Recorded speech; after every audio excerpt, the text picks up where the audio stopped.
Anti-American demonstrations in Afghanistan are a contrast from a decade ago, when many Afghans welcomed U.S. troops and the end of Taliban rule. But soon, the United States concentrated its efforts on Iraq and, some say, neglected Afghanistan. And the conflict has become the longest war in American history. Dan Wagner, a retired U.S. Marine Corps lieutenant colonel, served 2 tours of duty in Afghanistan, his first one early in the war. There was a sense of optimism, there was a sense of possibility. We had just gotten started there, really, and we began to make some inroads in terms of building the infrastructure, the governance. So there was a sense of possibility.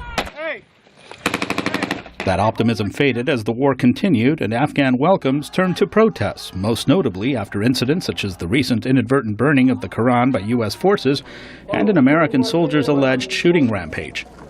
Wagner says he saw Afghan attitudes toward U.S. forces change. The difference in what happened in 2011, my most recent tour, and where I was more dealing with the local population, is more pessimism, I would say more uncertainty and skepticism about our long-term commitment and what their future was going to be. For U.S. infantrymen in Afghanistan, mistrust and resentment among the local population means a nightmare scenario on the front, where some U.S. troops report it is often difficult to tell who is a friend and who is an enemy.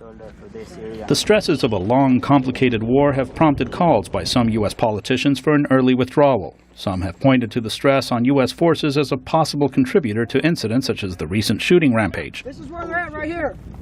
U.S. Defense Secretary Leon Panetta has gone to Afghanistan and denounced the soldiers' apparent rampage.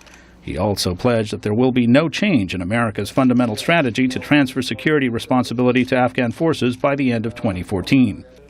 Washington says that overall effort has been successful, with more than half of Afghanistan now under government control. President Barack Obama said recently that although the U.S. is not speeding up the withdrawal, it is not ruling out possible adjustments to the plan. And meanwhile, we will continue the work of devastating al-Qaeda's leadership and denying them a safe haven. After its pullout in 2014, the United States says it will support the Afghan government mostly with special operations forces and drones. It is part of a new strategy that includes staying engaged with the Afghan leadership, but with a less visible presence. Ducks in a row. Ducks in a row. Ramirez, VOA News at the Pentagon.